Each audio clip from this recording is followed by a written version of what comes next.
E aí galera, tudo bem com vocês? Hoje a gente vai ver uma questão bem importante sobre os textos narrativos, um elemento específico aí daqueles 5 elementos que a gente tem principais na narração. Esse elemento é o enredo. Vamos ver como é que funciona direitinho isso aí nas narrativas. Mas antes, não se esquece de clicar aqui na nossa inscrição se você ainda não é inscrito. Ativa o sininho também para você não perder nenhuma novidade que a gente manda aí no nosso canal do YouTube. Vamos para a nossa aula agora.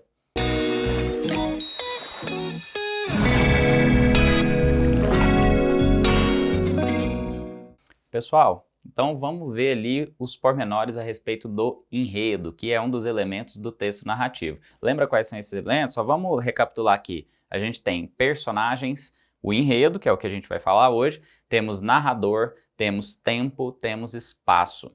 O que seria esse enredo?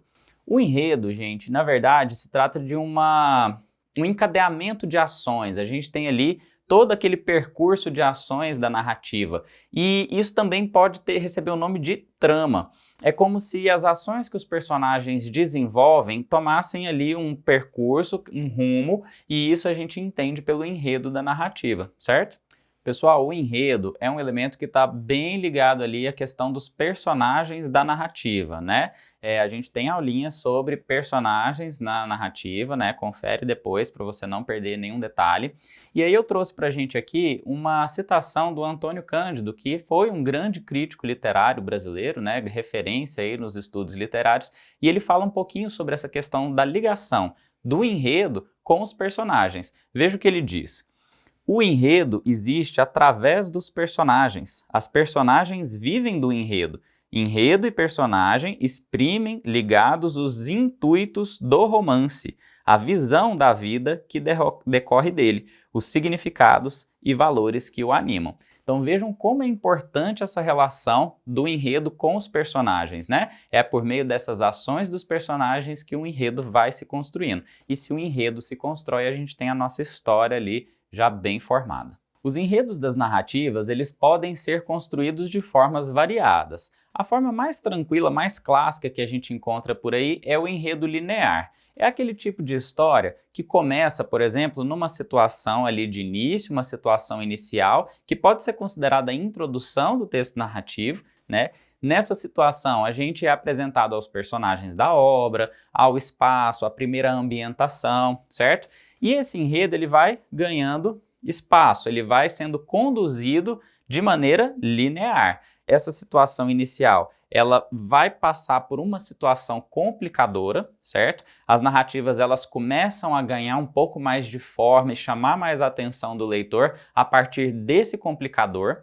Esse complicador vai gerar uma série de outras ações que vão caminhando para um ponto mais alto da narrativa, que seria o clímax, né? É aquele ponto ali que a gente já está quase se descabelando, bem ansioso para saber o que vai acontecer. E a partir desse clímax, a gente vem para o desfecho da história. Então é uma sequência que segue assim, ó, bem linear. Ela vai num ponto alto e aí chega até o final. Esse é o tipo de enredo linear.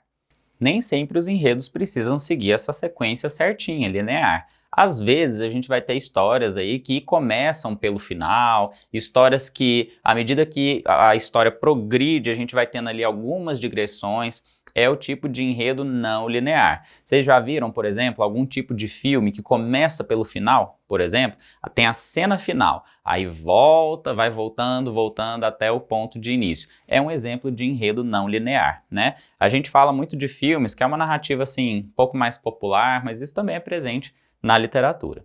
Para construir um texto narrativo, a gente precisa definir algumas questões antes, e aí eu quero trazer umas dicas aqui para vocês de como que a gente pode organizar esse enredo, já que a gente está falando desse elemento. Por exemplo, se você vai fazer um vestibular que cobra um gênero narrativo, um conto, né? Às vezes caem algumas provas aí que cobram esses gêneros. Como é que a gente vai articular o nosso enredo, a nossa história? A gente precisa organizar bem isso. Então a primeira coisa que você tem que pensar é na temática da sua narrativa, sobre o que você vai escrever, sobre o que vai tratar a história, né? E como as narrativas muito comumente trabalham o conflito, um ponto conflituoso ali que envolvendo os personagens, é importante também a gente pensar qual vai ser o conflito principal da minha história, né? É por meio dele ali que a gente vai ter as ações dos personagens acontecendo.